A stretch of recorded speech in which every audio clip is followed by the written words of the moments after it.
I think that's where some of that crisis comes from is like, is this really what I want to do for the rest of my life?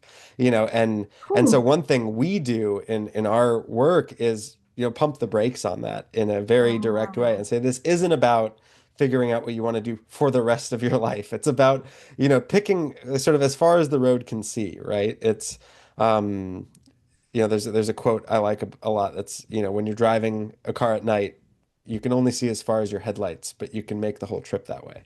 Welcome to Whole by Design, the podcast exploring the human experience with compassion and curiosity.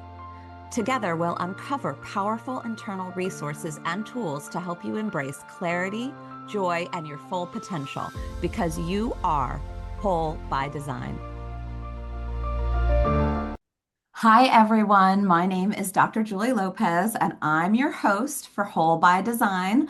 On this week's episode, we will be diving into the career market, especially for young adults. It's a dynamic time with a really big transition. Please stay until the end where our guest is going to share his top three considerations for actually finding the ideal, perfect career for you beyond what you think of logically or what you've been told about assessments or different types of tests to show you what's right for you. Today, I'd like to welcome David Gofman. He is the founder and a primary driving force behind Gofman Therapy and Consulting. And he is an expert on this topic, not only because they do career counseling, but they are all therapists as well. And let's face it, it is an emotional, psychological benefit to have it all in one package. Thank you so much for joining us today, David. Yeah, it's my pleasure, Julie. Thanks for having me. Great. Well, I saw something really interesting. I know you do a lot of career counseling. We're talking about young people, relatively young people in their 20s, the job market today, and what ends up happening when there's this big transition from school life to professional life, and those early years, and maybe some of that early pressure around getting the right career or being in the right space. What kinds of things are you seeing right now in terms of the pressures that our young people are facing at the beginning of their career search? Yeah, I think it's always an uncertain time, right? That phase of life being in your early 20s, even late teens, early 20s. I think in some ways the search, depending on the track that you see yourself going on, starts earlier and earlier. I'm hearing from sophomores in college talking about applying for jobs for after college, like two My years God. early for certain industries. But there's always, I think, this pressure to kind of have it figured out, even though we see all of the data around how many young adults are moving back home after graduating college. It's becoming more common for college to take more than 4 years for people to complete. And yet there's still this um, pressure, I think, that people face to have a plan, to have it figured out. Um, and I still feel like sometimes people feel unprepared. They've maybe figured out, even if they figured out how to do school well, they can do the external, the assignments, the studying, this transition from being good academically or doing well in college to figuring out life after college is something that, feels like a chasm, I think, for a lot of young adults. Yes, I heard a term recently called a quarter life crisis. I guess that means like 25 years old or in your Yeah. early 20s, depending on, I think that, I don't know, the average life expectancy probably isn't 100, but it's probably early 20s. And I myself can relate to a lot of external pressure to get my engineering degree. I got my first Mm. degree in systems engineering, and I did it because my parents told me it was a good idea. My teacher said I was good at Right. math. Didn't even really know what it was, but I knew when I said it, people were impressed. I mean, this was back in the late 80s, so there weren't many female engineers, all this external pressure and validation to do something. And I remember when I got out of school very distinctly, I got the prestigious job. And I was crying every day. Not crying like Mhm. sobbing sadness. I was so bored. I was Mm. crying these tears of boredom every day. It was a terrible fit for me.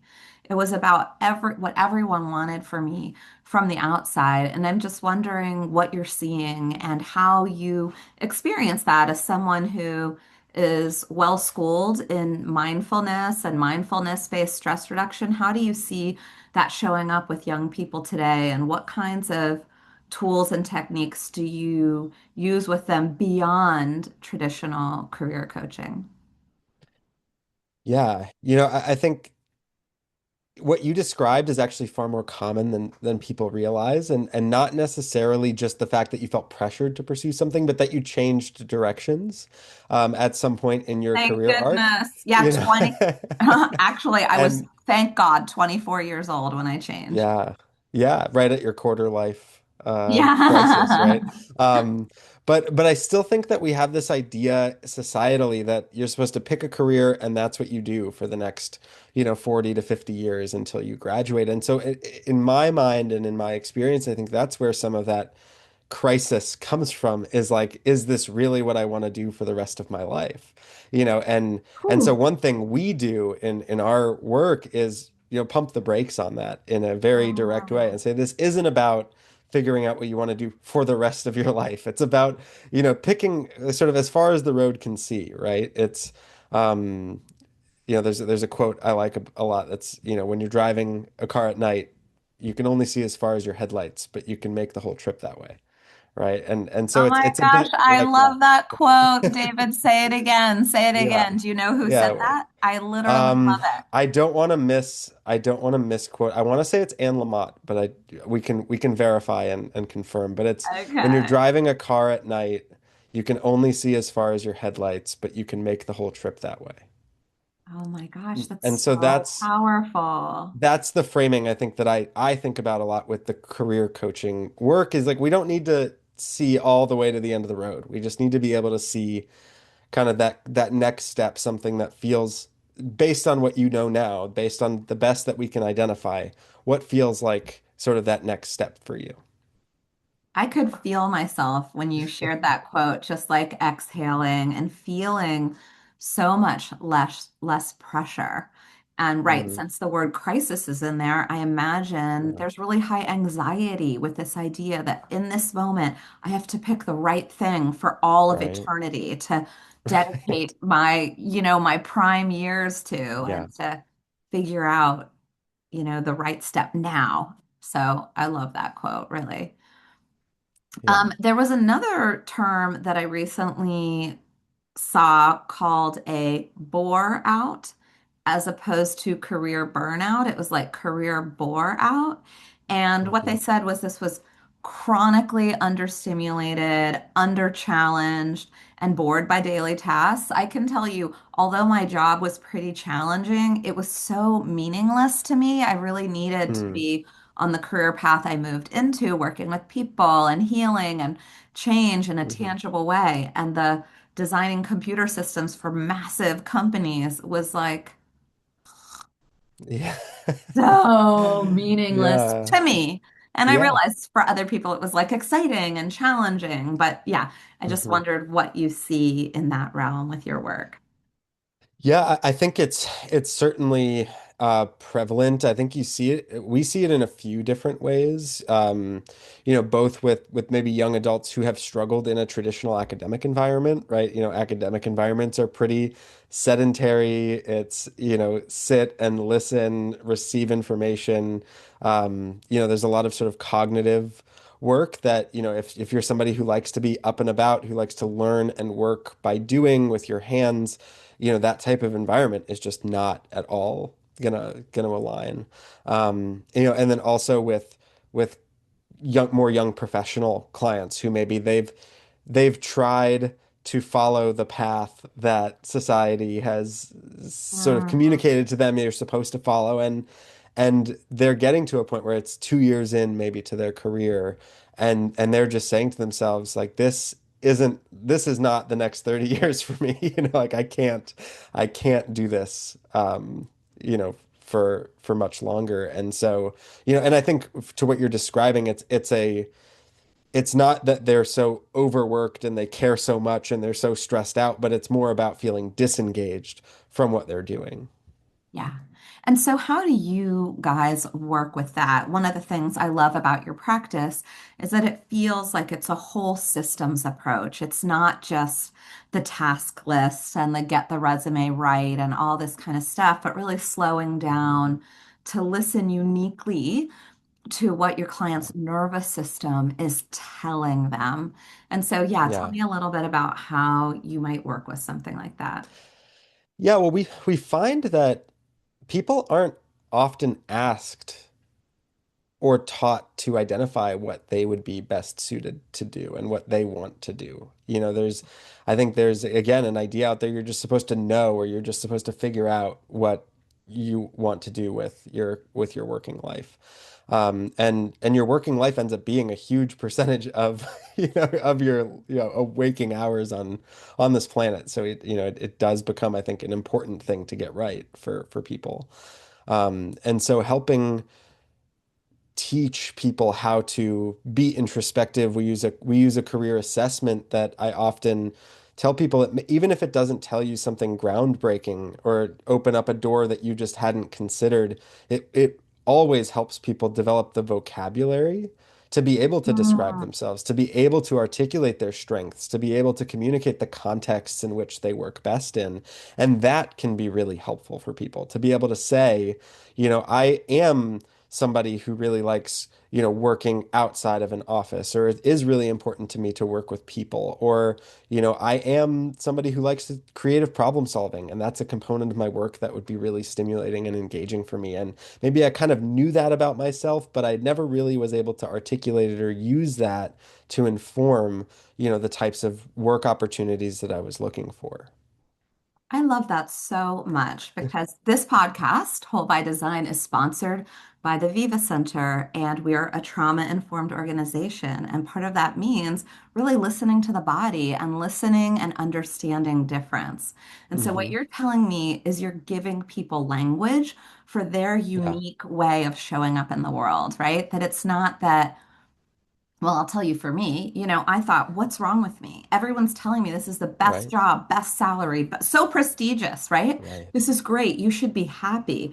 And I Hmm. wasn't. So then my next conclusion was, oh my gosh, like I'm broken. There's something wrong with Yeah. me. This is the esteemed thing. I should be grateful. And I wasn't. I was Why bored am I and not happy? Yeah, I sad have and all the not and things. Yeah. unhappy and anxious even, right? Is this going to be Hmm. the next 40 years of my life is going to look like Right. this? Because I'm really a round peg in a square hole. Like it's not Hmm. fitting well for me. So I love what you're saying that really combats that story of like, oh my gosh, I'm broken or something's wrong with me. And actually, I don't remember if it's on your LinkedIn or on your website, but you have a great quote by John Kabat-Zinn, the master and Yes. prolific author and teacher of mindfulness and mindfulness-based stress reduction. And it says, do you know what it is, or do you want me to say You can it? you can go for it. There's more right with you than wrong with you. And I Yeah. love that, right? As opposed to being critical or thinking, gosh, I don't fit. It's like, what is my body telling me? And you have these tools where they can be like, oh, I like to be moving at work. Oh, I'm a, creative thinker, and that's okay, right? That difference Hmm. is important. I love it. Yeah. Yeah, that's exactly right. And again, what we see is that again, people haven't necessarily been given the tools to ask these questions or to explore these things on their own. That the high school structure is largely about fulfilling, requirements and, checking off education boxes. And college often is the same. You're expected to figure out a major, but does anybody guide you in that process of figuring out a major? You're supposed to figure out how your major fits into a career path, but there is a career center. I'm not here to disparage career centers. I think they do amazing work, and they're often overworked and understaffed, and they only have, a couple of sessions. Maybe they can look over your resume, but if you don't know what you want to do, looking over your resume doesn't exactly help you. You're putting the cart before the horse a little bit. Right. There's so much more to it on a deeper level. So tell me a little bit, since you are all therapists as well as career counselors, how does that fit in terms of really helping with success on this transition type of time Mhm. period? Like, what are the types of mental health struggles you see? How does that Yeah. intersect with this desire to successfully navigate this transition time?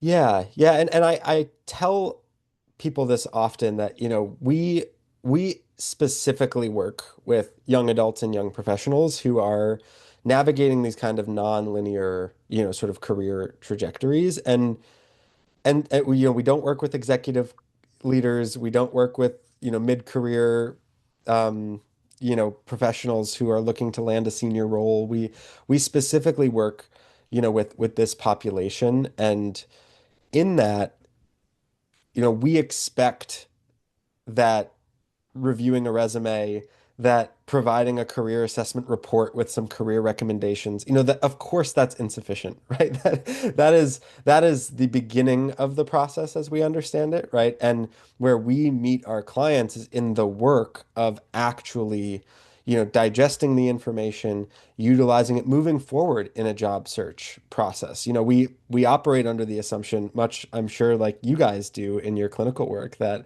our clients have been trying maybe on their own, maybe they've been researching, whatever strategies they haven't just been sitting around not wanting to make things better for themselves.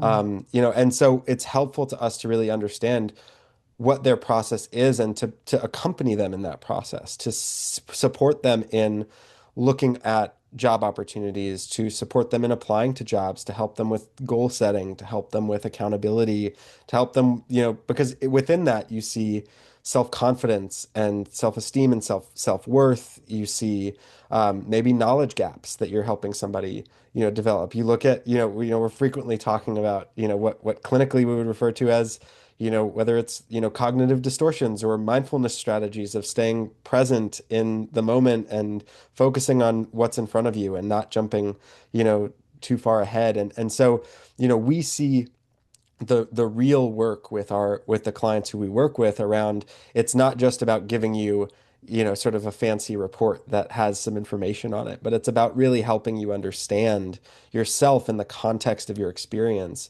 and to help you in taking concrete steps towards something that feels really meaningful. I love that. And you actually said something earlier to me before we started recording about how sometimes you'll just see your clients get stuck, Hmm. right? And you just said, you trust and believe that they're doing the best they can before they come Yeah. into you.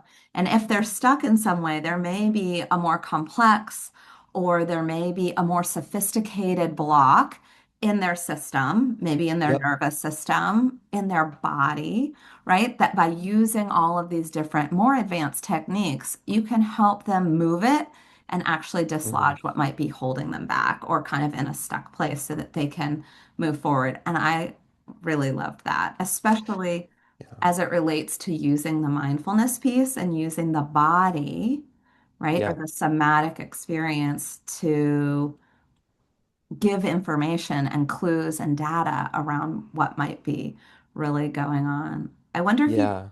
are any stories coming to mind like that where you've been able to have that type of a breakthrough with one of your clients in a career space? Yeah, it's interesting. I was thinking as you were talking, what was coming up for me is that I frequently end up having this conversation with parents, Mm, because when working with young adults in this phase, the parents are inevitably um, involved in some way. They're present, as a component of either initiating treatment or inquiring about services for their child. Or they're certainly anxious, they're stressed, they're worried that their child isn't going to kind of figure it out, or that, like how can we help them? And a while ago, I wrote a blog post for our website about motivation and this idea that, like laziness in some ways, right? Like doesn't really, I hate the word lazy. It's a symptom. It's not, Right. I've never met a client who just didn't want to be independent, who didn't want to be in a fulfilling career, who thought the world should just give them everything they needed and they shouldn't give something back and be a contributing member of the world around them. It was just about helping them to figure out how to get there. And so helping, whoever it is, if it's parents, sometimes it's clients as well, understand that it's not about, the lack of motivation or the laziness or whatever it is that we're talking about. That's a signal that there's something going on that's blocking this young adult, right, from being able to engage in the world in a way that feels aligned for them. And so they're protecting themselves however they can, and so we need to help them and help them identify what's going on underneath that and help give them the tools and the experiences that ultimately help them feel more competent, feel more capable of moving through the world. I love that. I just saw something, a video. It was an experiment where a teacher gave three different words, and Hmm. the goal was to re-scramble the words and get a new word. And Hmm. half the class had super easy words for the first two, and she just said, and the others, like the first two were impossible. There was no other Hmm. word you could unscramble. And so she said, okay, unscramble the first word and raise your hand when you've got it. And, half the class raised their hand very quickly, and the other half, and she's like, that's okay. It's okay. If you didn't get it, just move on. Let's go to the second one. And the same Hmm. thing happened again. And the same people were like, oh my gosh, these are so impossible. And then the Hmm. third word was exactly the same word on both sides. And the ones who'd been getting it right and getting the praise all raised their hands, Yeah. and the other half didn't. It was Right. powerful. It was about the Yeah. power, the psychological power of Hmm. learned helplessness Right. and how powerful repeated experiences of feeling disempowered or feeling incompetent can actually change your ability to engage with a task. And Yeah. it's a simple exercise, but that's what I thought of while you were speaking and how Yeah. powerful our life experiences can be in changing Right. the way we engage with a challenge. Yeah. Yeah, I think it's a great example, and I wanted to come back to you had asked me of for an example as well of from my work, and I think something that kind of illustrates this idea of identifying what's going on under the surface. I was working a number of years ago with a young adult who one of his challenges was sleep hygiene. He was staying up until, Mm, the sun had already risen and sleeping through the mm. day, and the parents were beside themselves about it. They couldn't figure out what was going on, all of this stuff. And over the first sort of few months of working together, one of the things that emerged was that there was tremendous interpersonal conflict in the home between the young adult and his parents. Mm. And he ended up functionally, right, kind of not even necessarily fully consciously, but adjusting his sleep schedule so he was awake when they were sleeping, Of and then course, he a more slept when they peaceful were awake home. because he had more autonomy, had more independence. He was sort of stuck in this environment, and it was his way of getting some space, some room to breathe, some room to kind of be Brilliant, his person. right? If we look through that lens, it's Right. adaptive, right? It's his And body. and so, as we began to kind of peel those pieces away and identify other ways for him to feel independent, to address some of the dynamics at home, to help him feel more competent, to help him feel more capable, eventually moving out of the home and into a dorm room, right? Like the sleep schedule shifted, right? It wasn't necessarily about like how do we beat him over the head and get him to wake up at 9 o'clock and go to bed by, 11. It was about like what is that telling us, right? There's a reason this is happening, that we just need to figure out and don't know yet. So good. I mean, could a traditional career counselor do that? Probably not, because you have to slow it down and look at the bigger picture and trust that the body is giving important signals. I love that about you guys. I know this sounds crazy, but we are at the end of our time. Can you believe it? So we're ready. We're ready, David. We're ready for the three critical components to finding your best career path, your best one for you. So let us have it. Yeah, so first and foremost, and this is something we tell all of our clients who are going through this exploration process is we need to be willing to get it wrong, right? And what we mean by that is that we learn about ourselves through engaging in the world, engaging through action. We can't just sit in our room and think really hard about what we want to do and come to a conclusion. We learn about ourselves by engaging with the world. And with that comes, needing to be willing to get it wrong, to make a mistake. You can think in some ways about the career exploration process as sculpting, right? Rather than maybe Mm. architecture, where you start with this block and you can chip away, I don't want this piece, I don't want this piece, I didn't like this, I didn't like that. And what's left is the sculpture, right? And so, that is something that's really, really critical that people need to engage in the world and reflect on their experiences. And kind of along with that, number two is to have your own experiences. We're fed so many ideas about how we're supposed to feel about certain things, what we're supposed to want, what we're supposed to like. I used to joke with people about, can you go to the movies without looking up the reviews of the movie before you go? Can you just go and watch the movie and form your own opinion about it and have that experience, right? And that can feel uncomfortable for a lot of people. Some people decide whether or not to go to the movies based on the reviews, right? So you're already letting people decide for you whether or not the movie is good or Mm. not, right? And we apply that to other aspects of our experience as well. It's part of our career exploration work involves looking deliberately at individual careers so that we don't just dismiss something because we don't know much about it or because somebody said they didn't like that, or whatever our preconceptions are about it. Really learn about it and discover for yourself what it's about. So have your own experience. And with that, the third piece is trust your gut, right? Which is just we believe that that there's a part of you that you can develop the capacity to listen to and give voice to that can guide you in this process, in reflecting on those experiences, in trying something and again, having an opinion about it for yourself, right? That's separate from other people's expectations. David, those are amazing. I love them all because they are so much about factoring yourself into the whole process. I love it. Thank you so much, David, for being with us here today on Whole by Design. And thank you, audience, for joining me on this episode. I hope it left you feeling inspired to toss out the labels, embrace new perspectives, and take one step closer to joy and clarity that is waiting for you. As always, visit www.vivapartnership.com to access our free and low cost resources that will empower you and your loved ones on health and well being. Let's spread the message. Subscribe, review, or share this episode with someone who could benefit from a stigma dropping approach to mental well being today.